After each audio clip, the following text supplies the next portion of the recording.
We have this tendency to think that what we face today is brand new and just without any precedent. But many have pointed out that our world is increasingly looking like the world of the early church, right? Where Christians were in the minority, in a very pagan Roman Empire that was openly hostile at times to the values, the beliefs, and the practices of Christians. They had to not only figure out how to navigate this world, but how to engage it, with the gospel. In his recent book, Cultural Sanctification, early church historian and all-around great guy Stephen Presley argues that the early church didn't, on the whole, separate or isolate from this hostile culture. But they also didn't fight the culture, sort of match the hostility of the culture. Rather, they aimed at living out the Christian life within, in a way being embedded in the culture. And by this, they had a profound effect. He argues that this provides a methodology for us, right? As we face a similar situation of a more and more hostile culture that is really truly less and less Christian. Stephen is the Senior Fellow for Religion and Public Life at the Center for Religion, Culture, and Democracy in Plano, Texas. He's also the Associate Professor of Church History at the Southern Baptist Theological Seminary. He has degrees from Baylor University, Dallas Theological Seminary, and his PhD is from University of St. Andrews. Stephen came by Dallas Baptist University to sit down with me to discuss his recent book, Cultural Sanctification, Engaging the World Like the Early Church. Well, Stephen Presley, thanks so much for coming to Dallas Baptist University and sitting down with me to talk about your book, Cultural Sanctification. So you and I, we go back a ways. A few years. Yeah.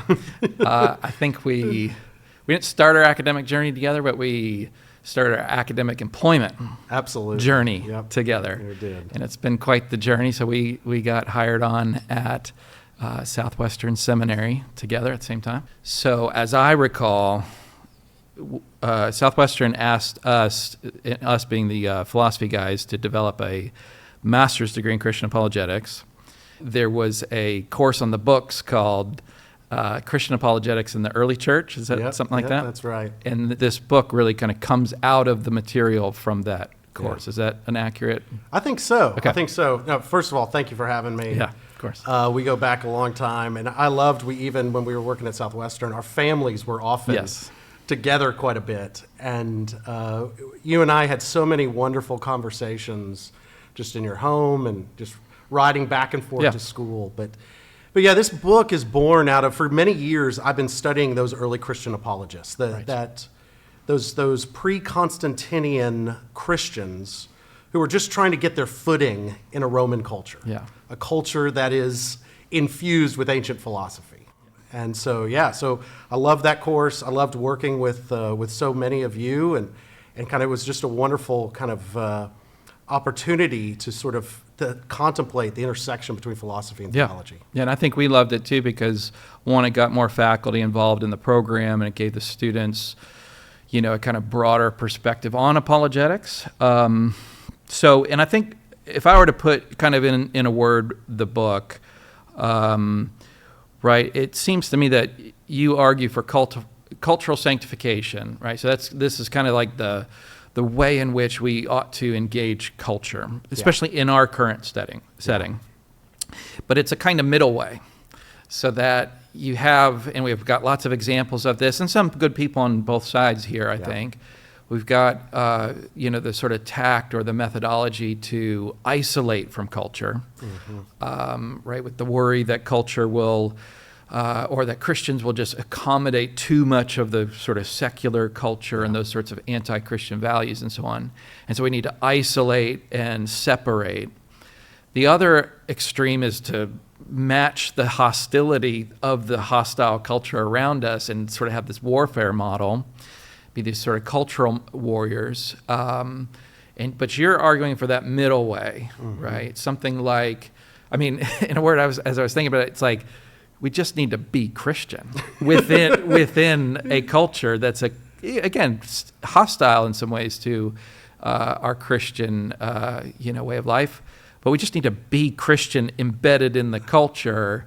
And then in so doing that, there will be this way to engage and have this impact, almost like, is it kind of like the, Jesus calling us to be the salt of the earth. Yeah. Like it'll be this preservative, or maybe the better word is almost like a redemptive effect on the culture. That's how we ought to engage. Yeah, and I even use the image, just to be clear, of the high road. This is the high road, the difficult road to take. Right.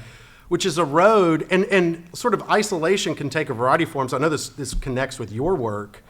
Isolation can take the form of, I'm not willing to engage in the prevailing ideas of the culture.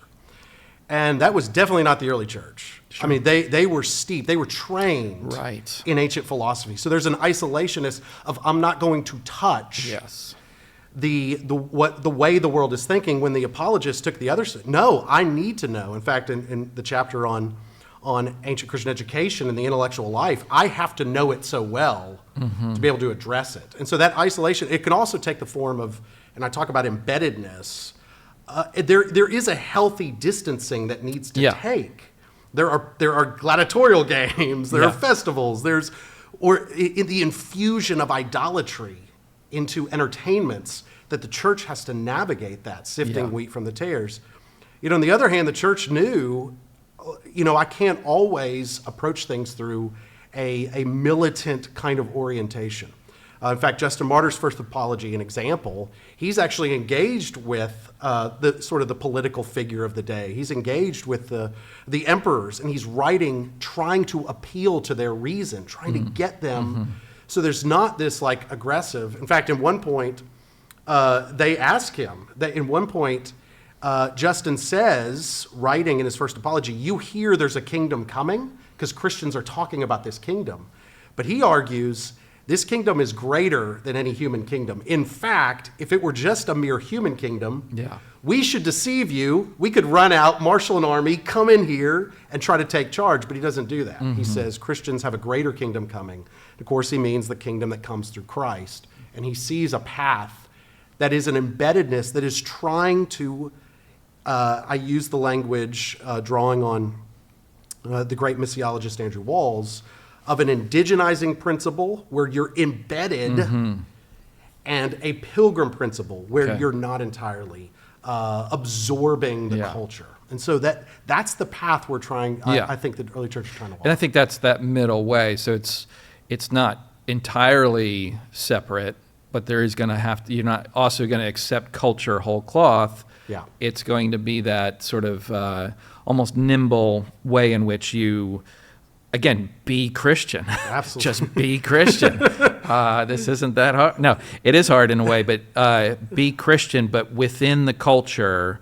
I like that, because I do think that I see a lot of people who are so worried, especially on the academic front or the intellectual front, you might say, where it's like, please don't tell me any Greek ideas. Please don't tell me any,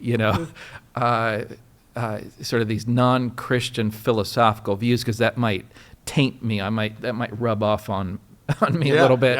But again, like, know those things, engage those things, and have a way to confront culture, but doing it from within, something like that. Absolutely. That's good. The image of, I use in the chapter on the intellectual life, in Origen created one of the earliest Christian schools, and part of the curriculum, it wasn't the initial curriculum, it was a curriculum for your more advanced students. They would read all the philosophers. And then Gregory, one of Origen's students, describes how Origen as the teacher was like a docent. So he's like a tour guide, where he would walk you through the pagan thoughts. He would show their strengths and weaknesses and dissect them and be able to put them down. As you said, from a Christian Veda. He was being Christian, engaged with the ideas. Yeah. I love it. Mostly because that's what I do for a living. Because that's what you do. Okay, good. And I was thinking of this. It seems like this is very practical, in a way, or maybe realistic might be the better term, because and it's the way in which I think a lot of people already kind of act, even if they are sort of advocating this isolationism or separatism. I don't see many Christian communes today. No. I don't see people moving to the hills and just so that when they isolate, they're only really isolating from a couple things. Maybe they just don't read philosophy or, these worldly ideas, or maybe they're sort of isolating from entertainment, something like that. But they're still within the culture. And those culture warriors too, again, they are fighting against, but again, they're probably only fighting against a handful of things, whereas this just kind of gives us permission to say, no, like, we really are part of this culture, but again, be Christian within that culture in order to have that preservative and redemptive effect on it. Yeah, I talk a lot about the importance of that embeddedness. And one of the earliest Christian heresies that they dealt with was Gnosticism, which has a very negative view of anything that's material, so the body or creation. And was really influenced by philosophers. Absolutely. Yeah. In Irenaeus, the 2nd century church father even says they're basically doing their quiet time in Plato and the philosophers, right? He says they're the seed. Don't do your quiet time in Plato. Yeah, they're basically sort of steeped in this literature, and born of it is an unhealthy synergy between Greek thought and Christian theology. And so because of that negative perception of creation, there can be those that want to. But, a point you mentioned just a second ago is I do think a lot of Christians are driven by fear. And fear is a paralyzing emotion. Yeah. And fear can cause you to do a variety of things. Yeah. But as the scriptures say, perfect love drives out fear. There is no fear to be found in Christ. There are dangers ahead in whatever culture you find yourself. Yeah. In the book, I use the illustration. I did some missionary training of missionaries that were going overseas to countries that are not distinctively Christian. Sure. And they're taking their families. Yeah. And I saw the joy on their face of going out to serve Christ in places where you would think, there's no way I'm going there, Right. And they did. Yeah, like, how do you survive? How do you survive there? Yeah. And you think about some of the early Christians, there's pagan temples on every corner. They're walking out their door. They're taking jobs that are embedded, sometimes infused with idolatry, the trading of idolatry, the manufacturing of idols. And they're all trying to wrestle with, how do I remain faithful? And I found that very inspiring, both thinking about the ancient church and then today, kind of thinking about missionaries. Because we are now, in some ways, missionaries in the West. Right. And trying to deal with the realities that we see before us. Yeah, I was thinking of that it's kind of an apologetics, methodology, but in a way it's broader than that. Yeah. It's almost like a cultural missionary effort or something to that effect. Yeah. Okay, so I love this. I've been kind of thinking about this ever since I read this in the early part of the book, where you reference the epistle. I'm not sure I'm going to pronounce it right, but the Diognetus. Yeah, okay. Epistle of Diognetus, yeah. Where he, or the author of this epistle, uses a metaphor of the soul and the body. Yeah. Where seeing Christianity as the soul is to the body, Christianity is to the culture. Yeah. So it's sort of it's meant to be diffused throughout. But I think what I really loved the metaphor for, and again, it obviously breaks down at a certain point, but what I loved it for is, because I talk about the soul a lot, and I think that's one of the most important concepts that we really miss on oftentimes, is seeing human beings as embodied souls, is the way I would put it. We see people just as things, but there's something special about us. There's something dignified about us in that sense. So I talk about the soul a lot, but the view that I defend is called substance dualism, this idea that the body and the soul are really radically different things. And so what I think what really kind of caught my attention with that metaphor is how radically different Christianity is from the culture. I mean, these are two different things, but they're kind of diffused, or the Christianity would be diffused throughout the culture in a way. That's the kind of picture here. Yeah. Because I think people just see Christianity as on a spectrum, You can be more Christian or a little, kind of less Christian and then not Christian. But we're really saying, I think, tell me what you think here, but we're really saying, no, these are two different things. And so we need to be Christian, and in virtue of being Christian, it will have this effect on the culture. I love the image too. I think it's a powerful image. So a couple things. One, it's an apologetic and rhetorical image. So he's trying to persuade a pagan audience. So he's using an illustration that he thinks will be persuasive. Yeah. So if I sat down with him and say, what is the church? He might go with a different image, or he might explain the image in a different way, because there is a potential to break down, because he does sort of have at times a negative view of the body that could be almost a Gnostic flavor to a Gnostic, it. But then you think he's trying to convince Platonists maybe, right? That are so. But I love what you said. I think there are two different things. And the image of the church as that leavening agent. Yes. And the soul, kind of the primacy of the soul as giving life, and the light and the life that the soul, that the church gives to the culture, and the way the soul gives to the body. Yeah. So I think your view very much comports with what he is trying to argue in that epistle, and then extrapolating it onto the way the church exists. I think furthermore, one thing that it reminds us is the way what one believes about God shapes the way one lives, and shapes even cultures. Mm-hmm. It shapes institutions. Yeah. It shapes. So Christianity and religion provides you a moral framework or fabric through the way in which you conduct your life in the world. Yeah. So there's both, I think, too. I think you're right. There's a specific, and I agree, too, that our conceptions of anthropology are awfully woefully inadequate, because we can't account for the soul on one hand. But it is a beautiful image, too, to talk about the churches, the way it's diffused in the world, providing that leavening agent, this kind of salt and light. Yeah, and almost enlivening. Or, something to that effect. It should be, the church should be that city on a hill, that light. Right. Unfortunately, far too recently, it's not always like that. Right. And it's a challenge, but I definitely see it supporting kind of a substance dualism or anthropological dualism that shows coherence and unity amid distinction. Because you use that term dualism a bit later in the book, I think, where you talk about political dualism, so that we kind of have this citizenship in two areas. I guess I was just looking for an opportunity to plug my view, but no. There's historical precedent. Yeah. You have good company. Now, do you think that why is it that we don't have, so today we don't, as the church in a way, act in that preservative, leavening sort of way? Connect that to the catechesis of the early church and just what they were doing in order to stand apart, both morally, intellectually, all of it.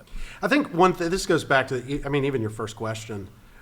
One of the things I think that has sort of informed even writing this is the reality that we have enjoyed a cultural Christianity on some level. Yeah.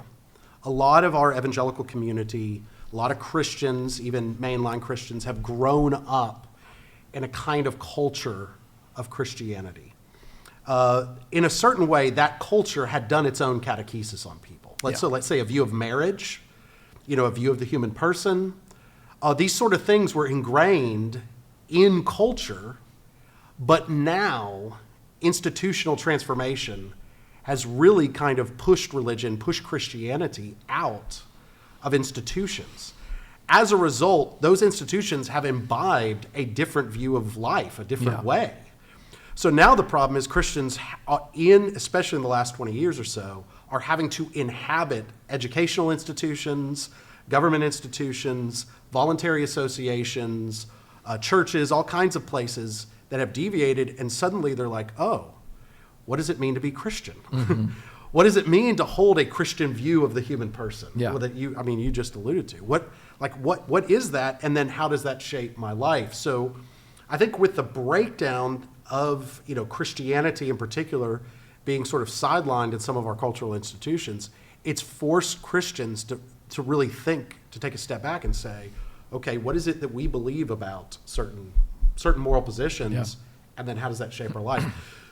So I think the cultural moment, and that's kind of one of the thrusts of the book, is, we're entering a pre-Constantinian time in which there are a diversity of moral positions in ways that we, historically almost no remnants. I mean, in a way, there's no remnants. I think we're probably not there yet. Yeah. I think we still have sort of these sort of what would you call them, cultural assumptions that might still sort of resemble. Yeah. But that's definitely the direction. And even though, after the book is finished, I've written a couple other pieces. I've gone back to a book, for example, called Mission Drift, that actually documents institutional transformation. So he goes, of course, to the Ivy League schools.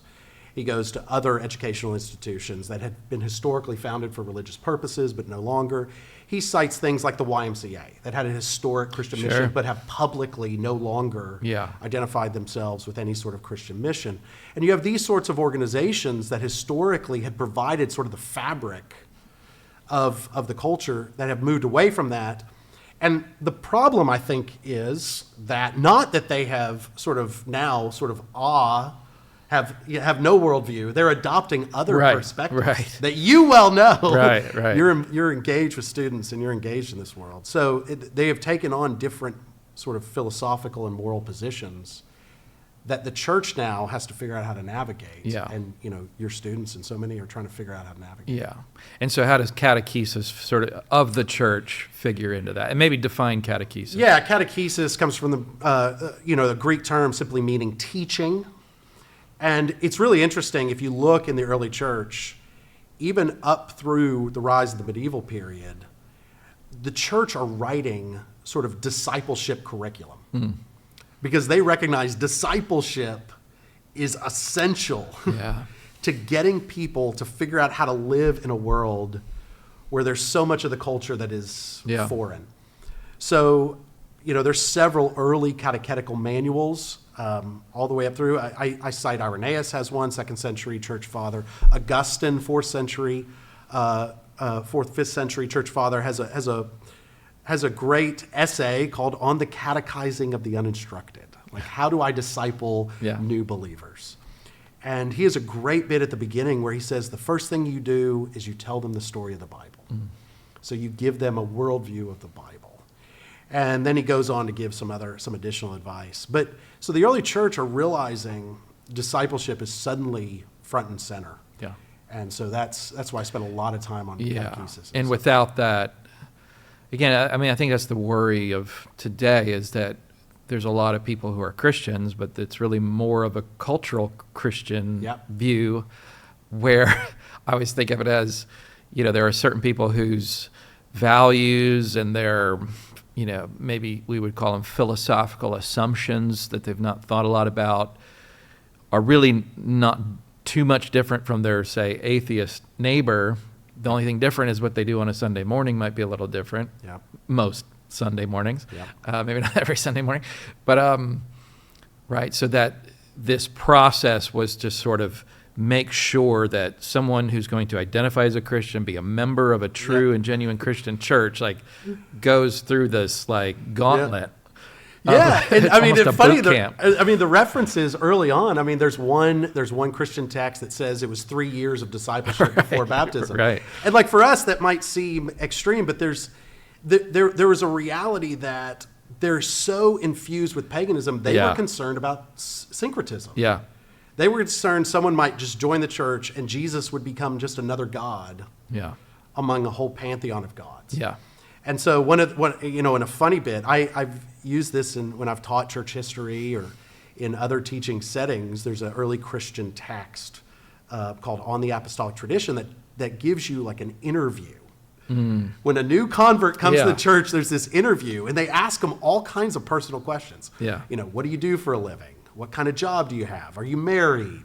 Do you have any kids? These sorts of questions, because they're basically communicating to them, joining the church is reorienting one's entire life. Right.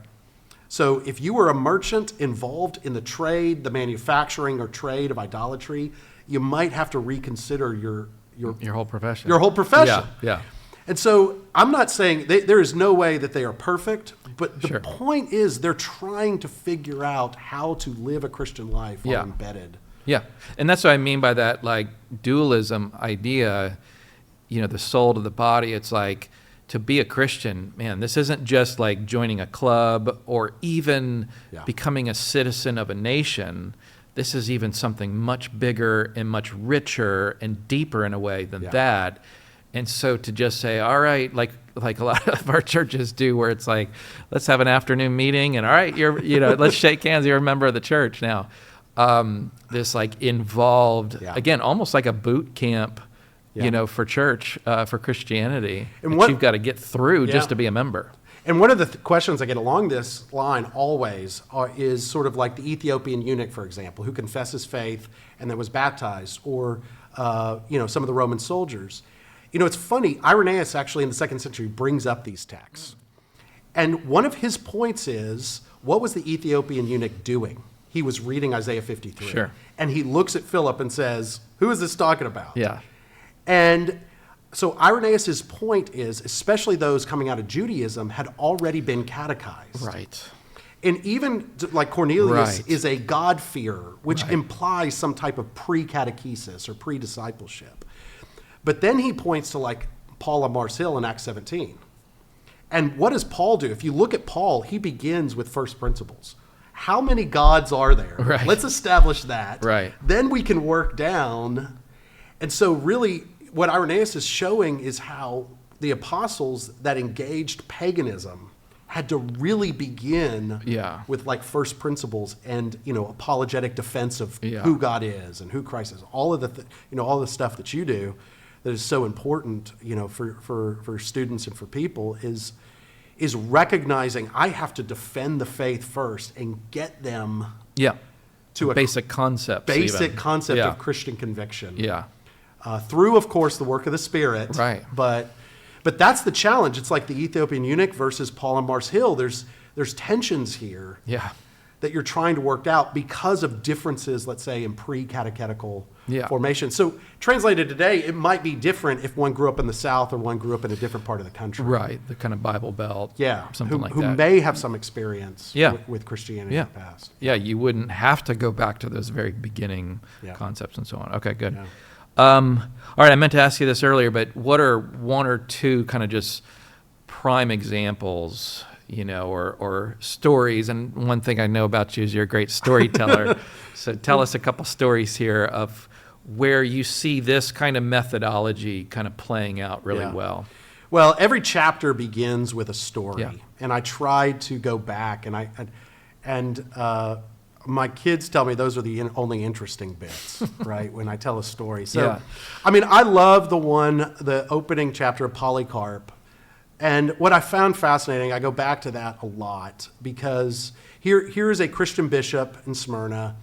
He is arrested by soldiers. Soldiers show up at his house.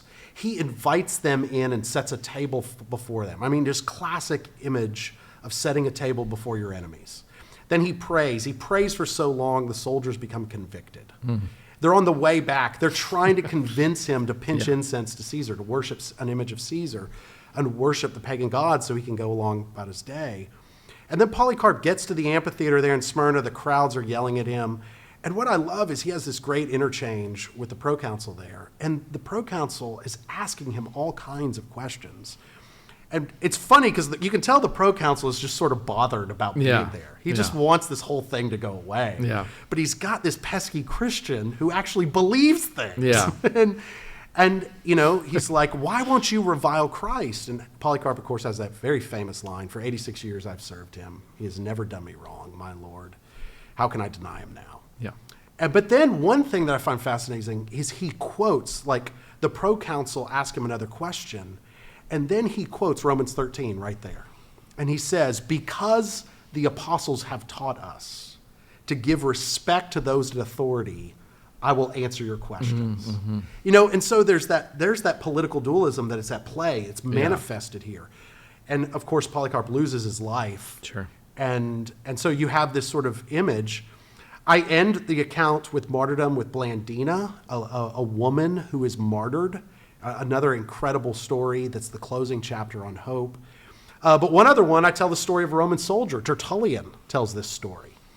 And the soldier is brought before, he's part of a sort of a Roman legion, and everyone is awarded this like a laurel crown. And the soldier, to express his political dualism or to express his allegiance to God in honor of the emperor, removes the crown and holds it in his hand. He's the only soldier with an uncrowned head, is the way Tertullian describes it. And the soldiers mock him and they kill him, and he dies because he's trying to demonstrate that struggle of being an earthly citizen and honoring the emperor, as Paul says, yet demonstrating his ultimate allegiance to God. And there's several other stories like this. There's an apologetics story with Minucius Felix where they're debated those philosophical ideas. And at any rate, these are the kinds of things, from all those stories, you get that kind of ethos of apologetics that is going on. There's a political dimension. There's a social dimension. There's an intellectual dimension as Christians are trying to position themselves in that ancient world. Yeah, I want to talk some more about that intellectual side of things. So, again, connects with stuff that I do, but what does that look like for, especially kind of these early Christians? Is it, how else are we going to really impact culture if we're not able to intellectually navigate, one, again, to critique our own embrace of ideas that are unbiblical or not Christian or whatever, but then also to present, to make a defense. This is probably where the apologetics piece comes in most strongly in a way, right? In making a defense for the truth of Christianity. Is it a kind of formal training? You've talked about this a little bit, but I just was curious kind of what that looked like for someone to come to a place in which they could intellectually defend. I think, a couple things. I don't really talk about this in the book, but, there's a couple places it may be sort of alluded to. One area that's really interesting is if you look at early Christian sermons, they're often sort of addressing kind of heresies that a person might encounter as they're embedded in life, or they're often talking about issues, cultural issues. Yeah. So there's even an apologetic. I've written other stuff on early Christian preaching, and I viewed it more as edification. But with this question, I'm even thinking now there is an embedded kind of apologetic assumption into some of the sermons because it's preparing them for life in the world. But the opening chapter on the intellectual life, I use Minucius Felix's Octavius, which really even presents... Which is a cool name, just to start with. It's a cool name. And it even presents itself as sort of this just casual conversation. They're just walking by the sea. The pagan friend worships an image of Serapius right there. And then they say, why would you do that? And then it just launches into a debate. And there's lots of debates about the historicity of that. And whatever you think, it clearly presents itself as a normative way of interacting with those even casual friends. And it's also clear, I mentioned a few pagans. So Celsus, who Origen responded to, has a work called On True Word. That's the Richard Dawkins. He's the Richard Dawkins of the early church of the 2nd century. And which is really funny given some of what Richard Dawkins has said lately. Right. I know, but he's funny. He is so annoyed that these Christians. He talks about how they're in the marketplace, conversing and talking with children, and those have an apologetic air to them because they're trying to persuade them that the Christian way of life is just a better way of life towards human flourishing. So it shows you there's a posture in the early church. I use the image throughout the book of discernment. Okay, good. And I think that's one virtue that we have got to sort of to embrace, because the second we walk out the door, we are entering a pagan world. Yep. And we have got to be on guard. And I don't think we're always going to do it right. And there's so many things coming at us so many different ways that even, wouldn't have been the case in ancient times with our devices and billboards and just all of the messages, like the information just coming at us and would be some of which, of course, are just neutral probably, but, some of are quite harmful if we were to take those things seriously. Yeah. And in the book, I use the image of improvisation. Yeah. That, the feedback I've gotten is everyone reads that and they immediately think Michael Scott. Okay. And I'm not, You're not going for that. I'm not going for the Michael Scarn or the Michael Scott of this, but I was thinking more in terms of a jazz artist. Yeah. Someone, and that's where the catechesis bit comes in. Okay, yeah. Because someone who is so trained in Christian doctrine and theology that whenever they encounter a situation, they can be like a skilled musician who is able to improvise in that situation through discernment to be able to try to make wise decisions. Yeah. And I think one of the challenges we're going to have within Christian community is we're often going to have principal disagreements over how to respond to cultural issues. And the things I've done a lot of work with pastors recently. This has been a challenge I've seen with pastors trying to, let's say, how do we address the issue of marriage, or how do we address the issue of homosexuality, or how do we address certain moral positions, sort of within a historic Christian orthodoxy. How do we interact with these things? It raises all kinds of questions.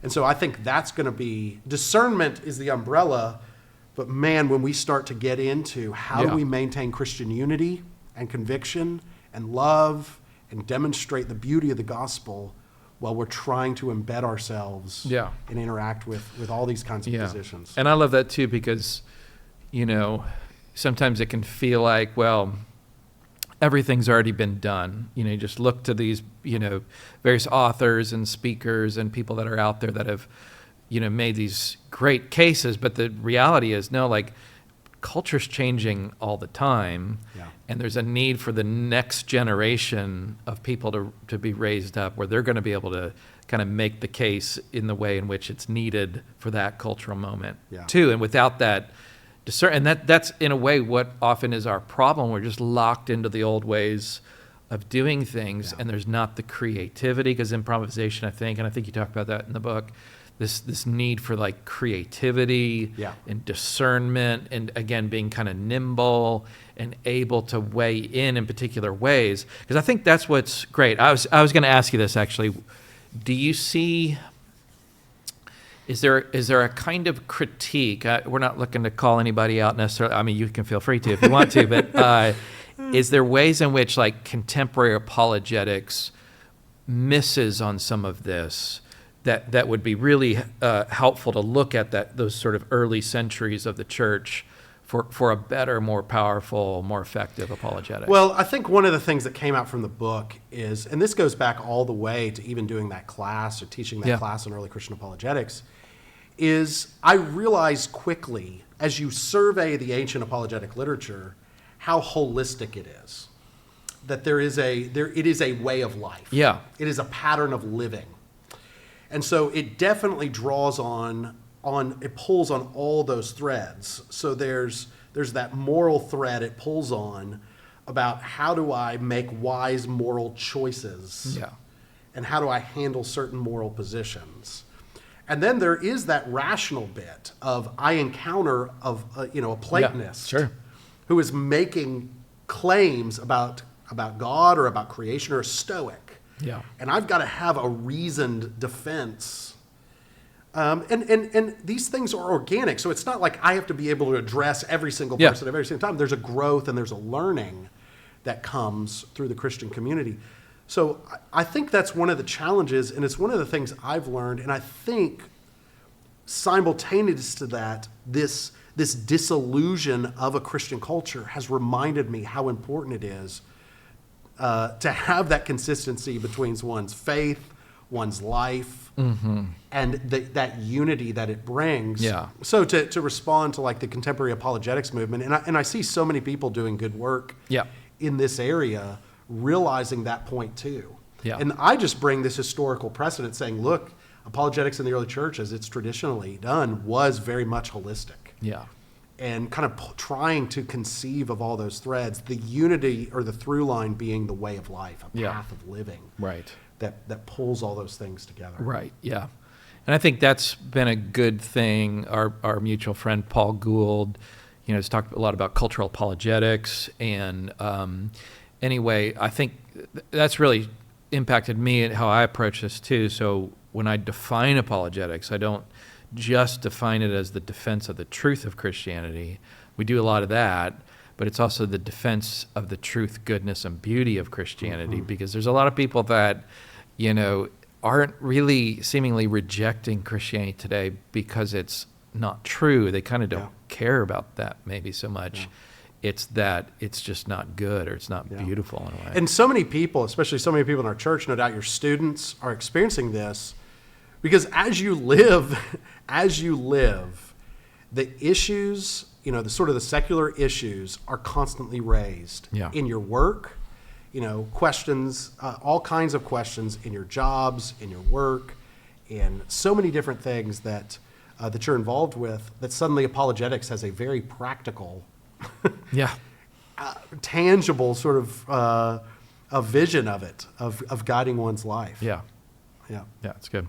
All right, talk about hope a bit. So I think there is this sort of difficult, again, thinking of like Polycarp or others who, these literal Christian martyrs. I mean, how are you going to live this life in a hostile culture? You have to live this hopeful life, with this like distinct hope in front of you. But I also think too that there's a kind of attractiveness to it. Again, it's a kind of apologetic to the culture. Yeah. To say like, why do you live the way you live? And it's like, well, there's this hope. And that's attractive, I think, to anybody. So how does hope figure in here? Before I wrote this, I've written other things on early Christian eschatology and the way they viewed the end times or the future. And what struck me while I was writing this is how much hope was not, because I so often had been viewing it merely in something that happens in the future, sort of looking towards Christ's return. But this chapter forced me to wrestle with how hope guides your life right now. And that may sound simple, but it does. I saw it in so many different ancient accounts, so many different descriptions. You had Christian leaders that could stand before political authorities who were taking their lives, who could proclaim Christian truth because they had hope.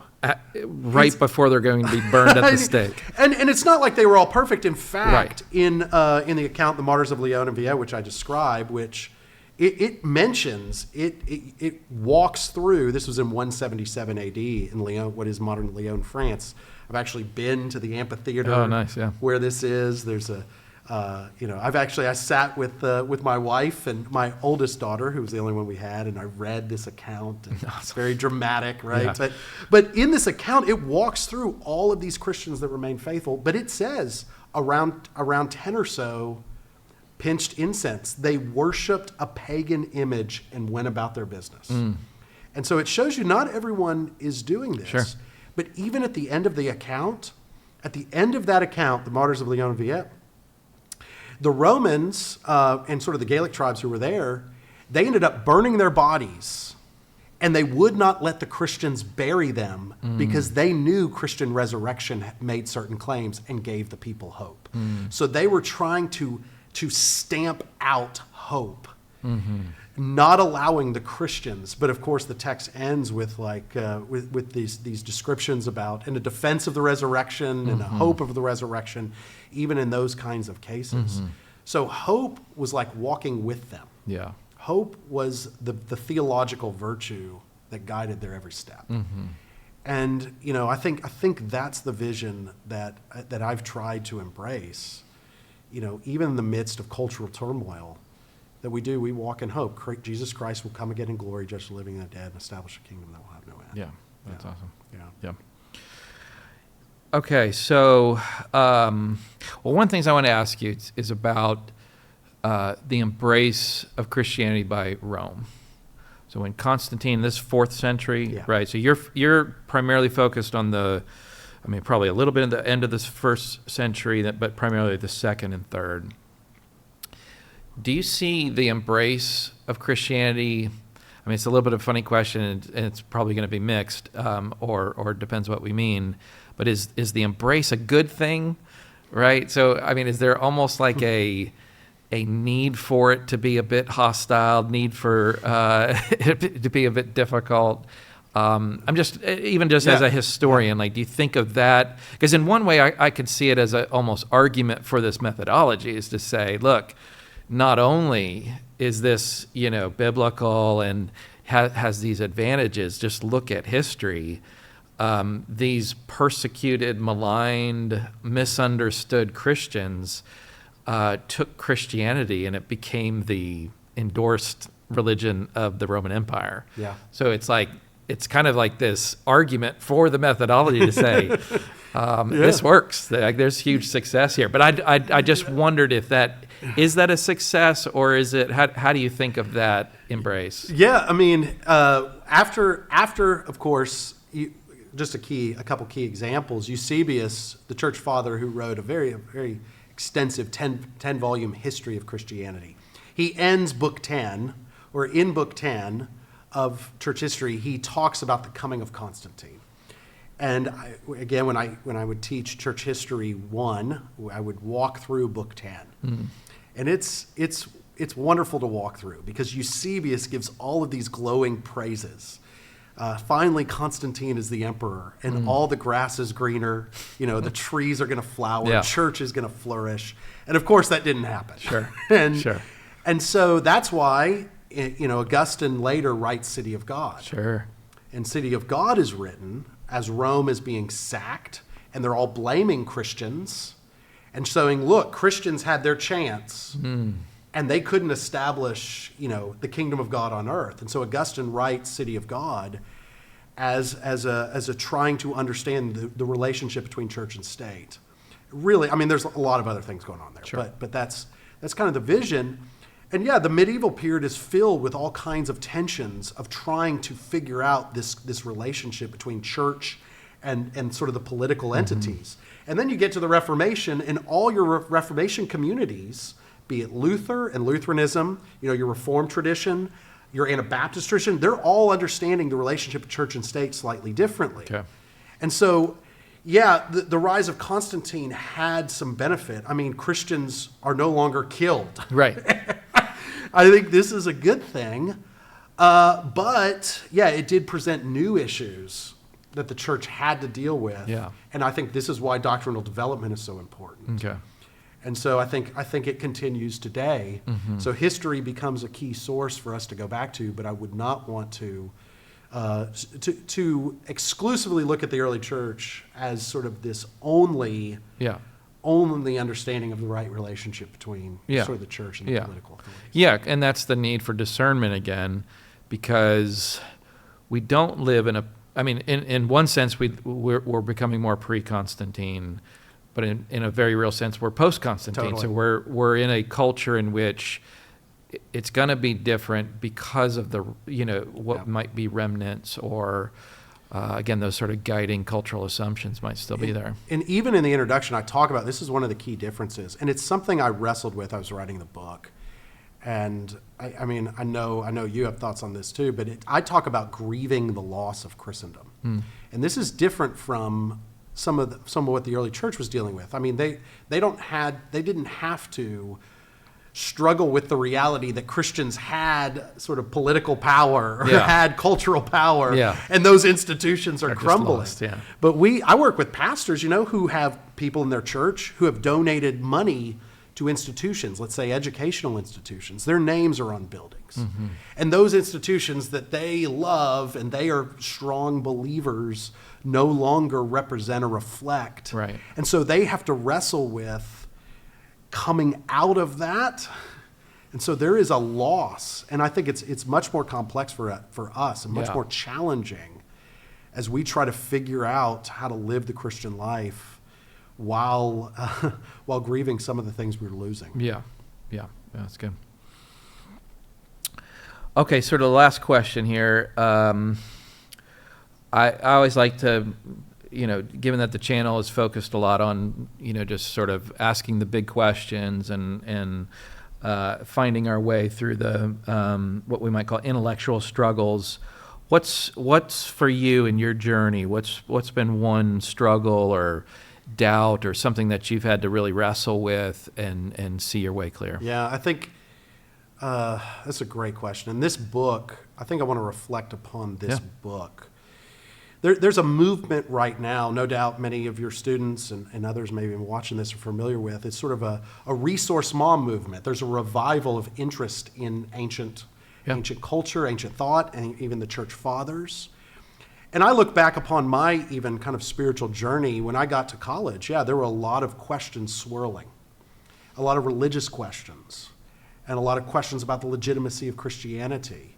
And one of the things that sort of anchored me, if you think about a theological method, tradition and history serves as an anchor amid kind of a postmodern relativism. Christianity is true because that's who God is and because the scriptures testify it. But it's also nice to know there are others. Yeah. I read the Nicene Creed and I read the writings of some of the great church fathers, and there are, of course, things that we've already talked about that I disagree with. But I recognize some of these theological commitments. And that kind of launched me into a study of the early church because I found intellectual partners. Yeah. That, the way I've described it for some of my students is I walk into a room now and I see some of the great theologians of the history of the Christian tradition and discover there's a lot of things that are common among us. Yeah. And it doesn't answer all the questions, but I think that resource mom movement is reflecting a cultural trend in which history is coming along as a help. Yeah. It shouldn't be our only help. It is not our only help. Scripture is our final authority. Right. But for me, I think one of the abiding kind of premises underlying this whole project and this whole book and some of my intellectual work is finding those intellectual partners that can help us as we try to navigate this postmodern moment that is often sending us in directions and raising kinds of questions that are difficult to answer. So is it kind of like feeling like, man, how can you believe in this anymore and these questions, and then going back into church history and realizing they're asking the very same questions back then? How did they navigate that for help for today? Yeah, there's definitely a lot of that going on. Yeah. Absolutely. Even a doctrine of God. And I love the way some of the church fathers have written, some of their writings, and the way that so many of the sayings, I was just doing some work in Irenaeus reading. He became what we are so that we might become as he is. Some of these sort of classic. He defends Irenaeus in his catechetical manual and his discipleship manual, defends faith-seeking understanding. Yes. And so you have some of these classic theological formations of faith-seeking understanding, of doctrine of God, of Christ. These, again, they're not answering, as you said, they're not answering every question, but they're providing us some articulations and some visions of who God is, who Christ is, that can anchor our beliefs today. Because I always say that doubt, when we're in that season of doubt, we feel like, I think I just stumbled on this brand new objection that nobody's ever thought about or looked into. And then it's pretty reassuring when you can look back and say, oh no, Augustine, he nailed this one. He's got really insightful things to say, whatever the question may be. But, absolutely. Yeah. Absolutely. So and I think, man, what a need that we have to reconnect with these writings from the early church and throughout church history. Again, human nature doesn't change. Our cultures might be different, but it's a lot of the same questions, but having that discernment, I love that idea, that improvisation where we figure out how to address them in our cultural moment. So awesome. Well, thanks so much. Thanks for doing this, and thanks for your work, and certainly thankful for your friendship as well. Thank you, man. It's so good to be with you. Awesome. Well, thanks so much for watching. And hey, I've got this really exciting scholarship offer to tell you about from Dallas Baptist University. For anybody that's not yet applied to DBU, we are offering a $1,000 scholarship for anybody that would mention this channel. Now, if you've already applied, we still got you. You would qualify for a $500 scholarship offer. DBU is a great place to be. It's honestly hard to find anyone that doesn't love DBU. We have this beautiful campus. It's sort of tucked away right in the middle of DFW, the big metroplex. But like I said, it's beautiful, it's safe, everybody is warm and friendly. I think what we do really well is we balance a great student experience with an unwavering commitment to Christ and the liberal arts. So do check us out. And like I said, if this is the place for you, then we've got a $1,000 scholarship for you.